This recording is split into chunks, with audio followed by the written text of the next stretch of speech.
This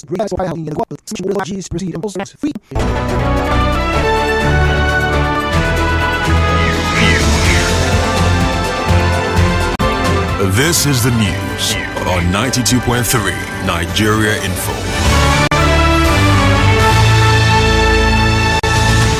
Good afternoon.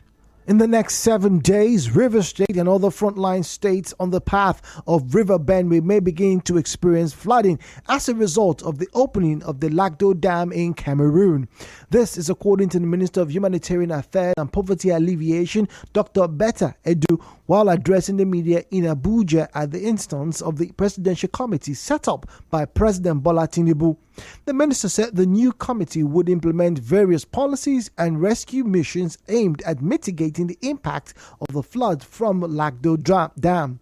Dr. Edu also urged the Nigeria Governors Forum to step up actions by ensuring the immediate evacuation of Nigerians from flood-prone communities to safer destinations.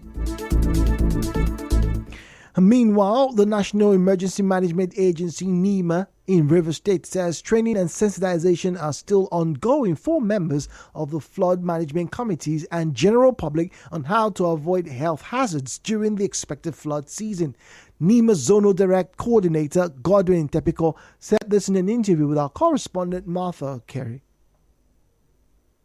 NEMA, in collaboration with TEMA, in collaboration with the Ministry of Health, they are going around to sensitize the local government and to advise them on what support services they need to put in place. The provision has come, following from what has happened in the past. The provisions are real, and Cameroon has informed the Nigerian government that they open the Lagdo Dam. So it means that the flooding and all hands must be on deck to ensure that we mitigate the impact of this flooding.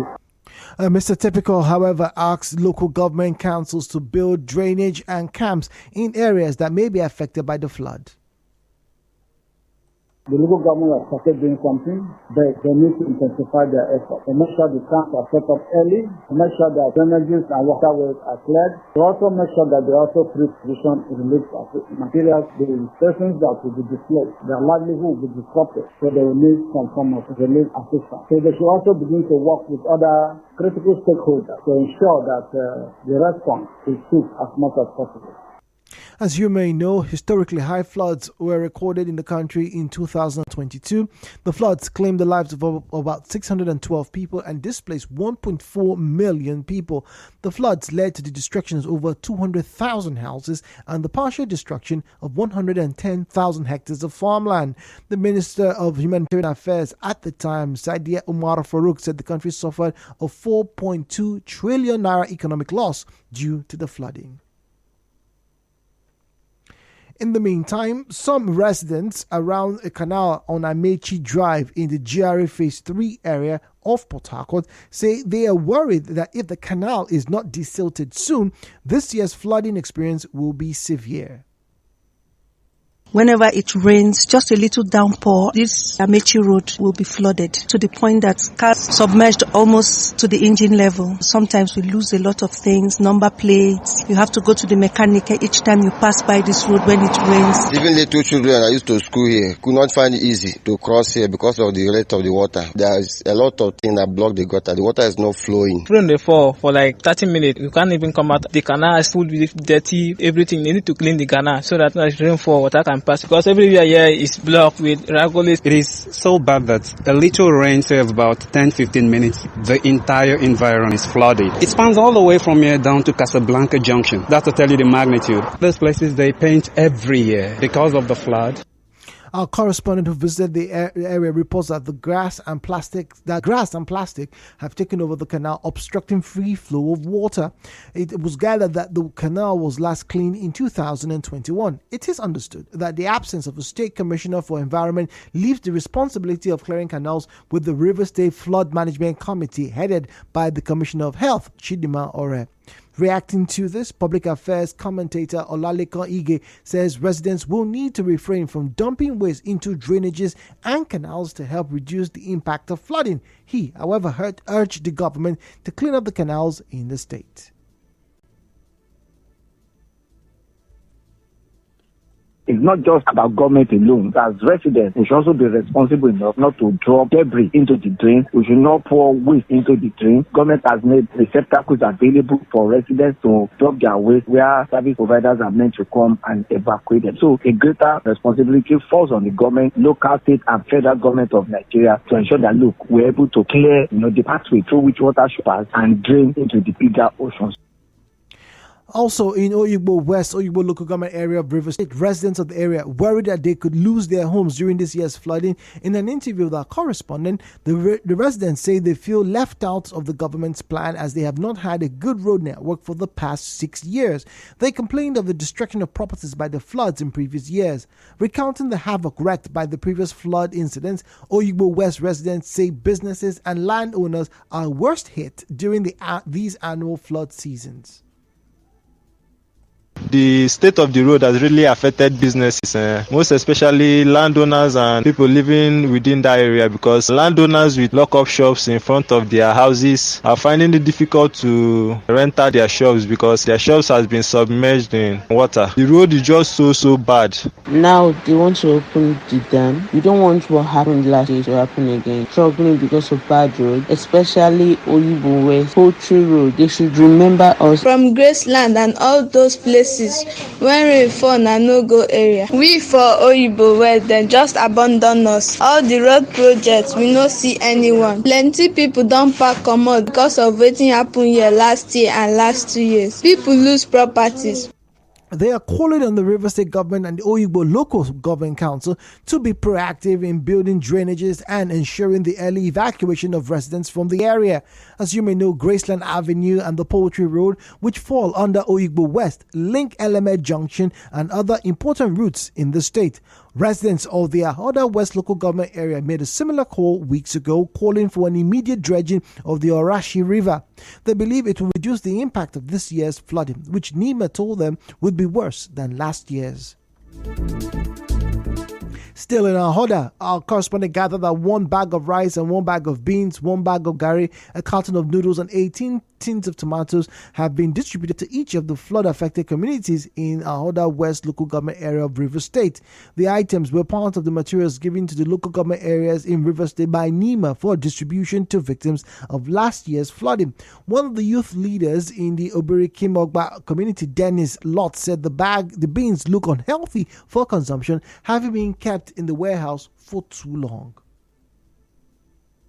Don't even go around because by the last census, we have a population of about 14,000 persons in the community, and we have 57 sub-families. So it means even a bag of fire can't even serve one family. Talk more of sharing to an entire community. You notice that they brought in items like mattresses, engine machines, grinding machines, fertilizers, and then other cassava stems as well. So these items were not brought because, and unfortunately, the beans spoiled. And every other community, when we made inquiries, they said the beans was not good. Also, the CDC chairman of the Amukoboko community in Ahoda West, Levi Salient, advised NEMA to work out better ways to distribute relief materials in the future. Mr. Salient said that they were told other items would be distributed after this year's floods. There's no way everybody can get as much as needed. They complain even when companies bring, it will always be, why would they bring 1 bag? Why would they bring 10 bags? When we have millions of people in the community, they told us that we had some zinc, some nails, some wood that NEMA brought the last time. So if this for any reason flood comes again and they bring this time around, they will add up the other one of last year. And I think the NEMA will be part of those who will do even at the local government level, so that you know that exactly what you sent is what said. NEMA took delivery of relief items from the Ministry of Niger Delta Affairs for victims of the 2022 flood disaster in some local government areas in River State. Some of the items include mattresses, roofing sheets, cutlasses, and food items. In Yenagoa, Bayelsa State, a private warehouse in the Pansia area of Yenagoa used by the state government to store foodstuff and other materials had been invaded by some residents who stole food items and others. The items such as bags of rice, noodles, gari, bottled water are said to be part of the relief materials donated by some concerned Nigerians during the 2022 floods in the state. While the looting was ongoing, the state government deployed men from its security outfit to disperse disperse the residents and secure the building. In other news, the River State House of Assembly has resolved to address challenges associated with family members accessing the inheritance of a dead relative. The privately sponsored bill tagged River State Administration of Estate Small Estate Payment Exemption Bill 2023 has passed the second reading on the floor of the House. Speaker of the House, Martin Amewole, sent the bill to the committee set up to look into it. On his part, the lawmaker and leader of the Assembly, Edison Ehe, who sponsored the bill, said when the bill becomes law, it will enable deceased family members to request a certificate to access the estate of their loved ones and solve difficulties always encountered during documentation. This bill will now waive the associated expenses that have to do with filing fees of court, attorney payment, executioner, compensation, and all that is required for the settlement of the estate of the deceased. Correspondent Soibio Ruwari reports that the House later adjourned plenary to Wednesday this week.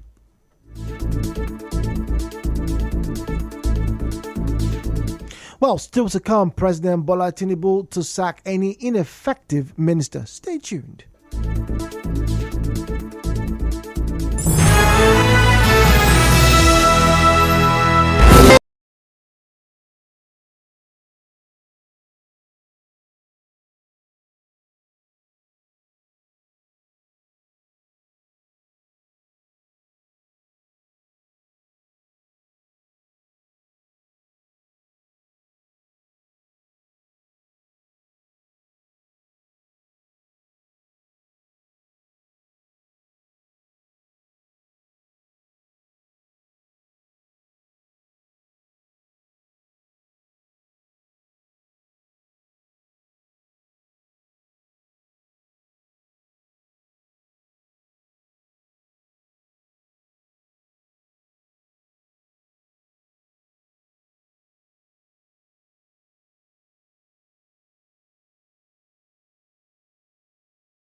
To the news. My name is Jude Omamigbe.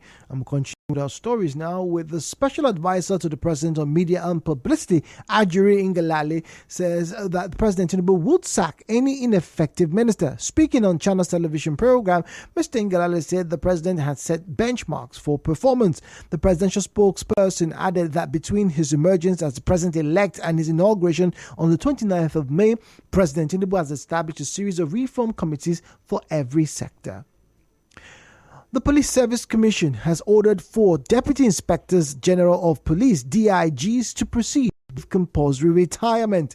The affected DIGs are Dan Mala Mohammed, Moses Abakina Jitibo, Hafiz Mohammed Inua, and Adeleke Adenika Bude.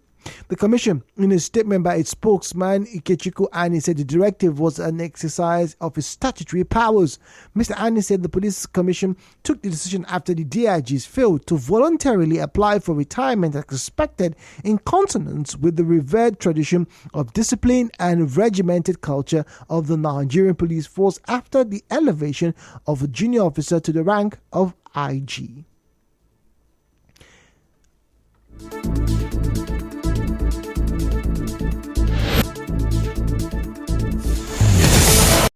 And now, the business news.